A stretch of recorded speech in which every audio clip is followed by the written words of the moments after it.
महाराष्ट्र बॉम्बे बांद्रा में गुज़िश्ता दिनों महाराष्ट्र के माजी मिनिस्टर बाबा सिद्दीकी साहब को गोली मार करके हलाक कर दिया गया।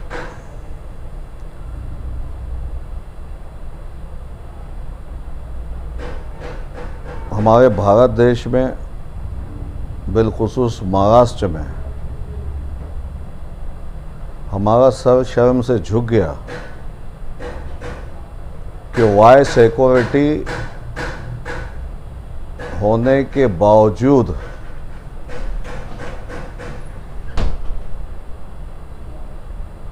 उनको गोली मार दी जाती है। तो आज महाराष्ट्र के अंदर और देश के अंदर नागरिकों का एक सवाल खड़ा हो गया कि जब लीडर जिसके पास वाई सिक्योरिटी होए, सिक्योरिटी होने के बाद भी गोली लग जाती है तो आम आदमी का क्या, ये आम आदमी सोच रहा है। और इसकी जितनी मजम्मत की जाए उतनी कम है। मैं राष्ट्रवादी कांग्रेस पार्टी माननीय शरद पवार के गढ़ से मैं महाराष्ट्र का माइनॉरिटी का उपाध्यक्ष होने के नाते मैं इसकी मजम्मत करता हूँ। होम मिनिस्टर महाराष्ट्र के फेलवर की तरफ जा रहे हैं, इसलिए उन्होंने अपना राजीनामा देना, क्योंकि आप ही की पार्टी के बाबा सिद्दीकी साहब थे। आप ही की पार्टी का मतलब आपकी समर्थन करता पार्टी के अजीत दादा गुट के वो बाबा सिद्दीकी साहब थे, और वाई सिक्योरिटी प्रदान करने के बाद भी उनका मर्डर हो जाता है। तो ये बड़े शर्मनाक बात है, आपको इस्तीफ़ा दे देना चाहिए। और इसी तरह मालेगांव में अभी इलेक्शंस, महाराष्ट्र के अंदर इलेक्शन का बिगुल नहीं बजा है। मैं महाराष्ट्र के दौरे मैंने किया और महाराष्ट्र के अंदर ऐसा कहीं नहीं लगा कि इलेक्शंस है, लेकिन वही शहर मालेगांव शहर है जहां पर ऐसा लग रहा है कि कल ही इलेक्शन है, कल ही वोटिंग है। और इलेक्शन भी ऐसा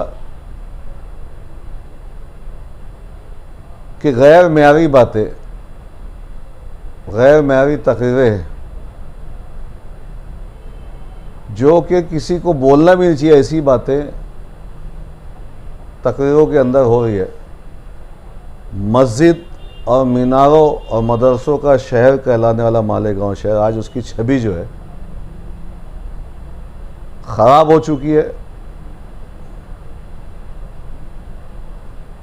आज मालेगांव शहर का वकार मजरूह हो रहा है। हम ऐसी तकरीरें कर रहे हैं एक दूसरे के खिलाफ कि आने वाला दिन जो है मालेगांव शहर के लिए दाग रहेगा। इसलिए हम चाहते हैं ऐसे लोगों से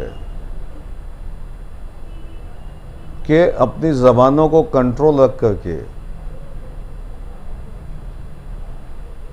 गैर मेयारी बातें ना करें, जिससे हमारे मालेगांव का, जिसको हम इल्मी अदबी दीनी शहर मालेगांव कहलाता है, उसका वकार मजरूह। और साथ ही साथ आप भी मालेगांव शहर में घूमते रहते हो,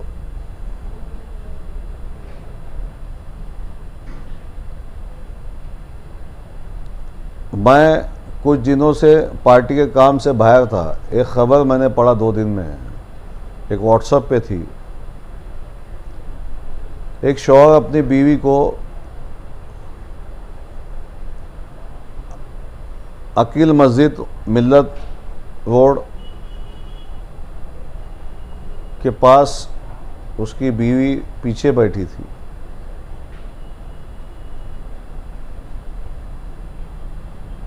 रास्ता इतना ख़राब है, मैं भी जुमा के दिन नोमानी मस्जिद में गया था नमाज़ पढ़ने के लिए। मैं भी गिरते गिरते बचा। तो वो तो बेचारा बीवी तो उसकी गिरी और वो उम्मीद से थी।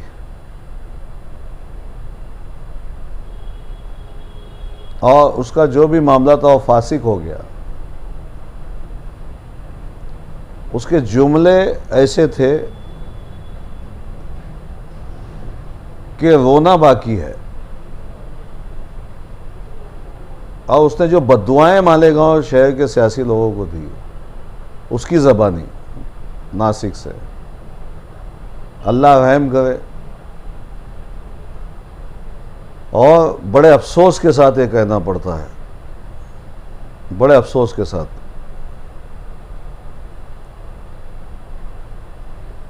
आज मालेगांव शहर के लोग किस तरह अपनी ज़िंदगी गुजार रहे हैं।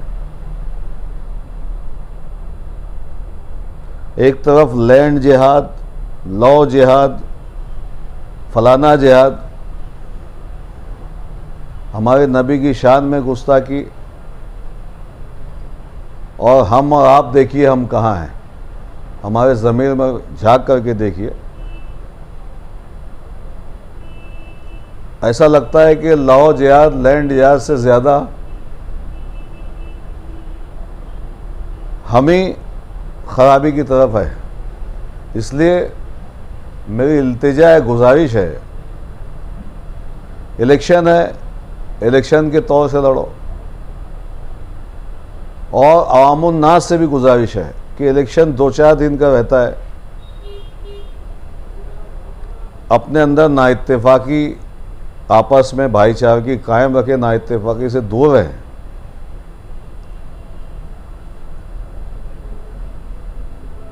सियासी लीडरान एक हो जाते हैं, हम हमारी दुश्मनी बाकी रखते हैं, इसलिए हमारी दुश्मनी को बालाए ताक रखें।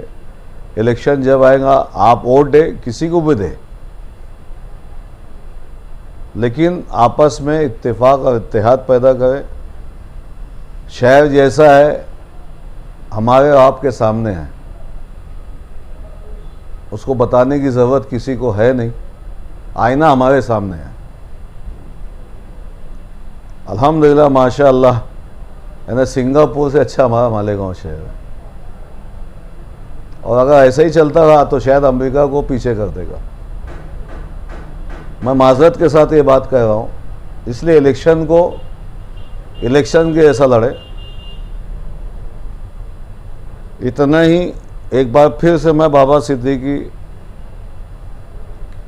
को गोली मारने वालों को तो मैं समझता हूँ कि इनकाउंटर करना चाहिए। और होम मिनिस्टर जैसा बोलते हैं यहाँ के कि हम ठोक डालेंगे, तो मैं समझता हूँ कि उन लोगों को ठोक देना चाहिए जिन्होंने अभी बाबा सिद्दीकी के ऊपर गोली चलाई। इनको मारेंगे तो पीछे वाला होशियार होगा, वो इस तरीके का काम नहीं करेगा। हिम्मत खुल रही है लोगों की, बंदूक, तलवार, गोली तो आम हो चुकी है। इसलिए प्रशासन, पुलिस प्रशासन ने इसके ऊपर भी ध्यान देना चाहिए कि जो लोग इस तरीके की बात कर रहे हैं तो ये किस जामरे में के अंदर बैठे हैं। तो ये पुलिस प्रशासन का काम है, और शहर के अंदर अमन, लॉ एंड ऑर्डर्स कायम रहना चाहिए। ऐसा ही मैं आपके चैनल के तवज्जुह से कहना चाहूँगा। और मालेगांव शहर और महाराष्ट्र की आवाम से इल्तिजा करता हूँ कि बाबा सिद्दीकी को अपनी दुआओं में याद रखे। हम भी दुआ करते हैं अल्लाह ताला उनकी मग़फ़िरत करे और जन्नतुल फिरदौस में आला मकाम अता फरमाए।